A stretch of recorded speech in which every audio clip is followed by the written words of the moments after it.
दोस्तों, भारत और जिम्बाब्वे के बीच तीसरा टी20 मैच मुकाबला हरारे के मैदान पर खेला गया। इस मुकाबले में भारतीय टीम के कप्तान शुभमन गिल ने टॉस जीतकर पहले बल्लेबाजी करने का फैसला किया और जिम्बाब्वे को गेंदबाजी के लिए आमंत्रित किया। इस मुकाबले में भारत की तरफ से दोनों ही ओपनिंग जोड़ी मैदान पर उतरी। एक तरफ से कप्तान शुभमन गिल तो दूसरी तरफ से खूंखार बल्लेबाज यशस्वी जायसवाल। वहीं जिम्बाब्वे की तरफ से पहला ओवर लेकर आए ब्रायन बेनेटन का स्वागत यशस्वी जायसवाल ने तीसरी गेंद पर शानदार चौका लगाकर किया। इसके बाद भी जायसवाल रुके नहीं, पांचवी गेंद को भी चौके में तब्दील कर गेंदबाज की जमकर कुटाई कर दी। यहाँ पर भी इनका अंदाज थमने का नाम नहीं लिया। वहीं पांचवी गेंद पर शानदार छक्का जड़कर गेंदबाज की जमकर कुटाई की और पहले ही ओवर में टीम इंडिया को 15 रनों तक पहुंचाकर शानदार शुरुआत दिला दी। जिम्बाब्वे की तरफ से दूसरा ओवर लेकर आए रिचर्ड नगरवा। इस बार इनका स्वागत कप्तान शुभमन गिल ने दूसरी गेंद पर शानदार चौका लगाकर किया। इसके बाद भी शुभमन गिल रुकने का नाम नहीं लिए। पांचवी गेंद पर पहले छक्का जड़ा और फिर अंतिम गेंद पर चौका जड़कर इस ओवर से भी 14 रन बटोरकर भारतीय टीम के स्कोर को 2 ओवर में 29 रनों तक पहुंचा दिया। और टीम इंडिया की आक्रामक शुरुआत देखकर जिम्बाब्वे के खिलाड़ी भी हैरान और परेशान हो चुके थे। दोनों बल्लेबाज आक्रामक अंदाज में नजर आ रहे थे। पहले ही ओवर से जिम्बाब्वे के गेंदबाजों की जमकर कुटाई कर रहे थे।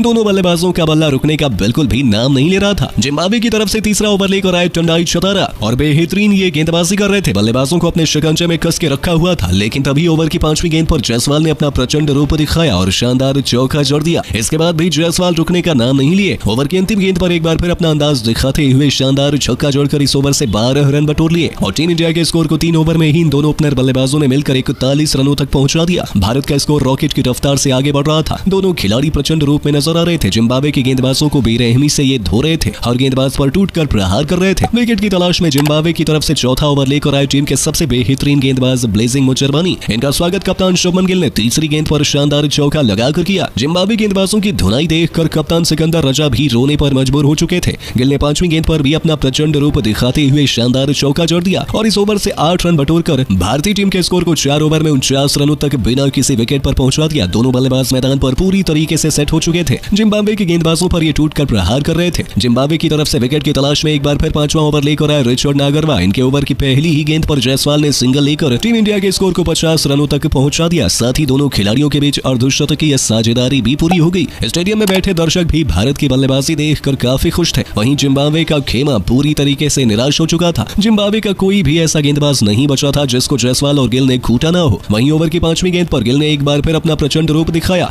और शानदार चौका जड़ दिया। इस ओवर से दोनों बल्लेबाजों ने मिलकर 5 रन बटोर लिए और टीम इंडिया के स्कोर को 5 ओवर में 54 रनों तक पहुंचा दिया। पावर प्ले का अंतिम ओवर विकेट की तलाश में जिम्बाब्वे की तरफ से लेकर ब्लेसिंग मुचरबानी आते हैं। हर गेंदबाजों का प्रयोग सिकंदर रजा कर चुके थे, लेकिन दोनों बल्लेबाज मैदान पर पूरी तरीके से सेट हो चुके थे। लेकिन इस ओवर में अच्छी गेंदबाजी दिखा रहे थे और भारतीय बल्लेबाजों को परेशान कर रहे थे। जायसवाल को गेंद बिल्कुल भी समझ नहीं आ रही थी। वो अच्छी गेंदबाजी का नजारा दिखा रहे थे। एक रन लेने के लिए भारतीय बल्लेबाज इसमें तरस रहे थे। मुचरबानी ने पावर प्ले के अंतिम ओवर में केवल 1 रन दिए। भारत का स्कोर पावर प्ले के 6 ओवर में 55 रनों तक बन पाया। जिम्बाब्वे की तरफ से 7वां ओवर लेकर आए खुद कप्तान विकेट की तलाश में सिकंदर रजा अच्छी गेंदबाजी कर रहे थे। भारतीय बल्लेबाजों को अपने शिकंजे में कस के रखा हुआ था और इस ओवर से भारतीय बल्लेबाज केवल 4 रन बटोर पाए। 7 ओवर में टीम इंडिया का स्कोर 59 रनों तक बन पाया। जिम्बाब्वे की तरफ से 8वां ओवर लेकर आए एक बार फिर टंडाई चतारा। इनका भी स्वागत जायसवाल ने तीसरी गेंद पर शानदार चौका लगाकर किया और भारत के स्कोर को रॉकेट की रफ्तार से आगे बढ़ाया। इस ओवर से भी दोनों बल्लेबाजों ने मिलकर 8 रन बटोर लिए। टीम इंडिया के स्कोर को 8 ओवर में 67 रनों तक बिना किसी विकेट पर पहुंचा दिया और जिम्बाब्वे की तरफ से 9वां ओवर लेकर आए खुद कप्तान सिकंदर रजा और आते ही ओवर की पहली ही गेंद पर अपना शिकार यशस्वी जायसवाल को बनाकर पवेलियन का रास्ता दिखा दिया। जायसवाल टीम के लिए 36 रनों का योगदान देकर पवेलियन चले गए। भारत को पहला झटका 67 रनों के स्कोर पर लगता है। अब गिल का साथ देने के लिए अभिषेक शर्मा आ चुके थे। इन दोनों ने टीम के स्कोर को आगे बढ़ाया और 10 ओवर में 80 रनों तक पहुंचा दिया। लेकिन अभिषेक शर्मा ज्यादा देर तक मैदान पर टिक नहीं सके और 11वां ओवर लेकर आए कप्तान सिकंदर रजा ने अपने ओवर की तीसरी गेंद पर अभिषेक शर्मा को पवेलियन का रास्ता दिखा दिया और भारत का दूसरा विकेट 81 रनों के स्कोर पर गिर गया। अभिषेक टीम के लिए 10 रन बनाकर चले गए और अब गिल का साथ देने के लिए ऋतुराज गायकवाड़ आ चुके थे। दोनों बल्लेबाज तेजी से भारत के स्कोर को आगे बढ़ा रहे थे। वहीं गिल ने भी अपना तूफानी अर्धशतक ठोक दिया। गायकवाड़ के भी बल्ले से चौके छक्के निकल रहे थे और 15 ओवर में भारत का स्कोर 2 विकेट पर 127 रनों तक पहुंच चुका था। दोनों अच्छी बल्लेबाजी कर रहे थे। टीम के स्कोर को 150 रनों के पास पहुंचा दिया था। लेकिन 18वें ओवर की 5वीं गेंद पर शुभमन गिल अपना विकेट खोकर पवेलियन चले गए। उसके बाद अब गायकवाड़ का साथ देने संजू सैमसन आ चुके थे। इन दोनों बल्लेबाजों ने अच्छी बल्लेबाजी की। टीम के स्कोर को तेजी से आगे बढ़ाया, लेकिन ऋतुराज गायकवाड़ 28 गेंदों पर 49 रन बनाकर पवेलियन चले गए और भारतीय टीम को 177 रनों के स्कोर पर चौथा झटका लग गया। अंत में रिंकू सिंह और संजू ने मिलकर भारत के स्कोर को 20 ओवर में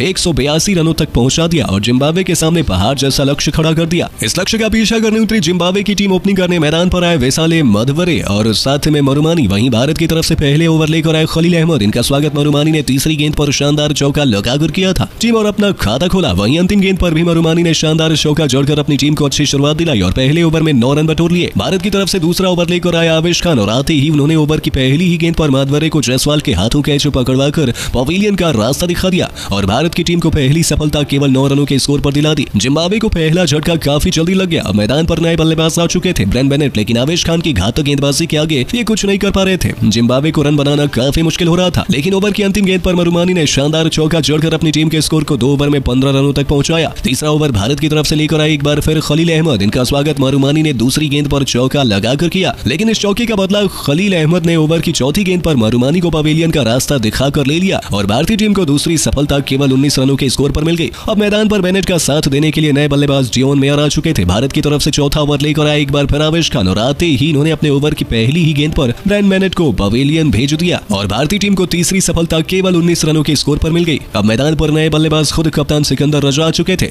इन दोनों खिलाड़ियों के कंधों पर पूरी जिम्मेदारी आ चुकी थी। 4 ओवर में जिम्बाब्वे का स्कोर बड़े ही मुश्किल से 30 रनों तक 3 विकेट पर बन पाया। जिस तरीके से भारतीय गेंदबाज जलवा दिखा रहे थे वो देखकर यही लग रहा था कि भारतीय टीम बड़े ही आसानी से जीत जाएगी और ठीक वही हुआ। भारतीय गेंदबाजों ने अपनी जादुई फिरकी से मैच को पलट दिया और टीम को जीत दिला दी। भारतीय टीम लगातार 2 T20 मैच जीतकर सीरीज में बढ़त फिलहाल हासिल कर चुकी है। तो दोस्तों, आपको क्या लगता है, भारतीय टीम ये सीरीज अपने नाम कर पाएगी या नहीं? कमेंट में जरूर बताइए।